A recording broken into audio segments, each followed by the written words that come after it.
I'm challenging myself to take only one lens for spending a week in Spain. The Konica 35mm f2 is a rare lens that I really wanted to test. I'm going to take you on an adventure from luxurious gardens to fascinating caves and fantastic castles. I will test this amazing lens in the stunning Andalusian region. All the Konica lenses I ever tested were great lenses, and they are a great choice for cinematic work. So when I had the chance to buy the ultra-rare Konica 35mm f2, I didn't hesitate. I paid a little more than €100 for it, and that's a lot if you compare it to what I usually spend on a lens, but I really wanted to test it. It was made in the late 60s, and right now it's sold out on eBay, so it's a really rare lens. I already made a review of the Canon FD 35mm f2.8 when I did my trip to Iceland. You can watch it here. But this is a f2.8 lens, so it's not really great in low light situation. First, we stop in the stunning city of Seville to discover how the lens handles color rendition. Everywhere in the city, you can find some vibrant colors.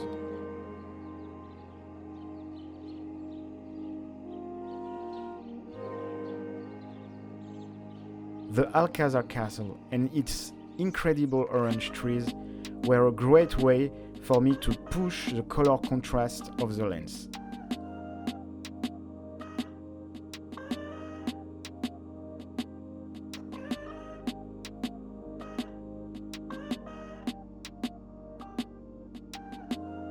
Sorry to interrupt the video, but I have to geek out a little bit.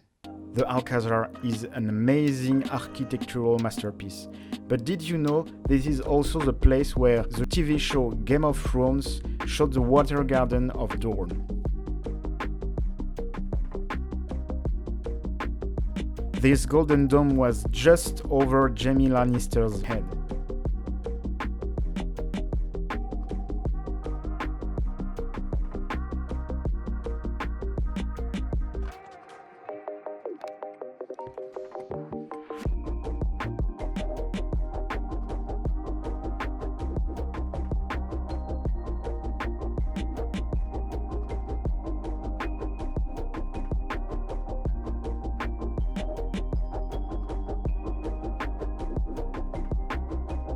The Plaza de España is also a colorful place where the lens managed to be extremely sharp, even wide open, and get the colors right, without any chromatic aberrations.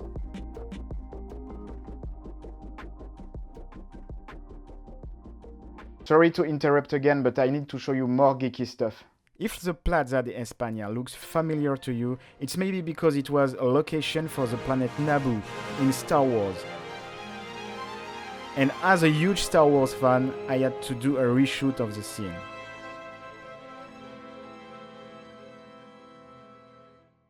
I'm now visiting the dark mines of Ronda and the huge caves of Nerja to test the low light capacities of the lens. The Middle Ages secret mines of Ronda, where the artificial light helped a lot to get a clean image wide open. The Nerja caves are a series of huge caverns stretching for almost 5 kilometers and home to the world's largest stalagmite. In almost total darkness, the lens delivered a clear image, wide open and handled.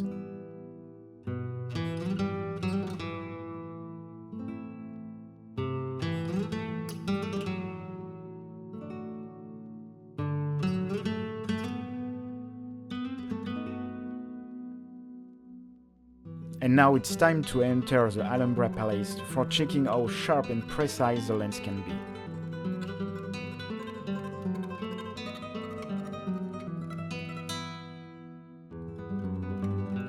The lens is extremely sharp, even wide open, getting all the details of textures and landscapes elements.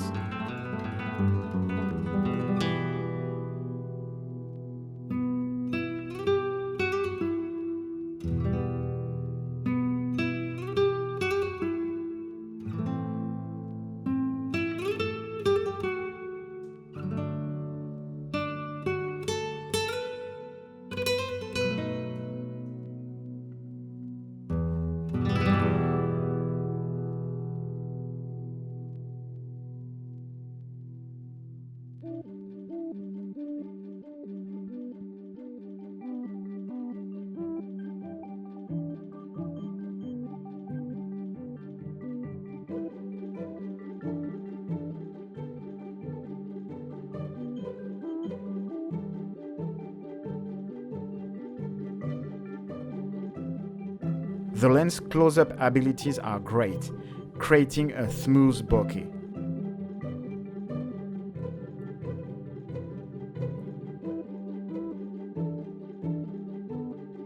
So if you find this lens, don't hesitate 1 minute and get it.